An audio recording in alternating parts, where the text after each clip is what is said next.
Morning, everyone. Good morning. On behalf of the Plainfield Public Schools Board of Education, I would like to officially welcome you to the 44th Annual Plainfield Chapter of the Frontiers International. Thank you for your breakfast, and thank you for this program, and thank you for letting us celebrate this day with you. Today we stand on the shoulders of many great African Americans who stood up for justice. A few of those are Aramita Harriet Minty Ross, also known as Harriet Tubman. She was an American abolitionist and political activist. She was born into slavery and subsequently made 13 missions to free approximately 70 enslaved persons, including family and friends, using the network of anti-slavery activists and safe houses known as the Underground Railroad. Marcus Garvey, an orator for the national Black nationalism and Pan-African movement, who advanced the Pan-African philosophy, which inspired a mass global movement known as Garveyism. Garveyism would eventually inspire others from the Nation of Islam into the Rastafarian movement. A. Philip Randolph was a labor leader and a social activist. He later founded the Brotherhood of the Sleeping Car Porters. By 1937, he would become the first official African-American labor union. I thank God for the courageousness of these political activists who paved the way for the Reverend Dr. Martin Luther King.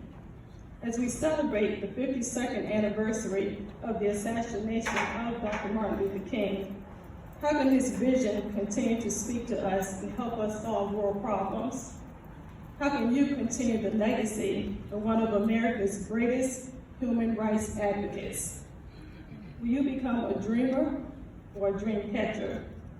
Dr. Martin Luther King was not a talker of words, he was a doer of words. I can only imagine if Dr. King were alive today, he would ask you, what are you doing for others? I can only imagine he would say that we have all of this technology and all of this knowledge, and how are you putting it into action?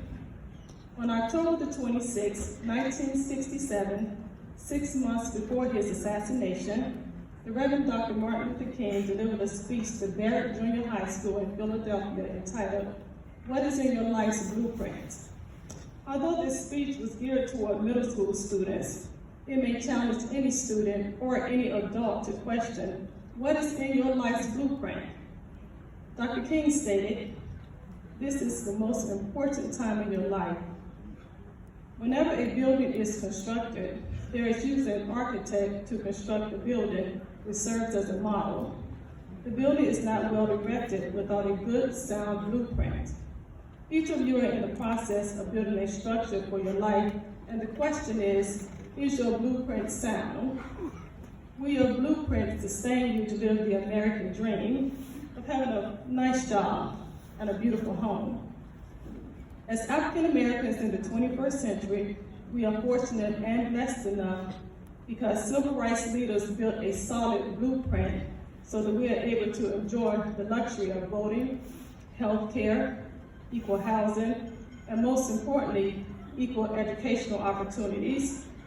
As we celebrate this day of service and the servant leader, Dr. King, please do not waste the blueprint that was erected by those civil rights activists who came before you. We all want the American dream, and we all want to live it and enjoy it. In closing, I would like to ask, what are you doing for others, and how are you championing for the students of Plainfield Public Schools? Thank you.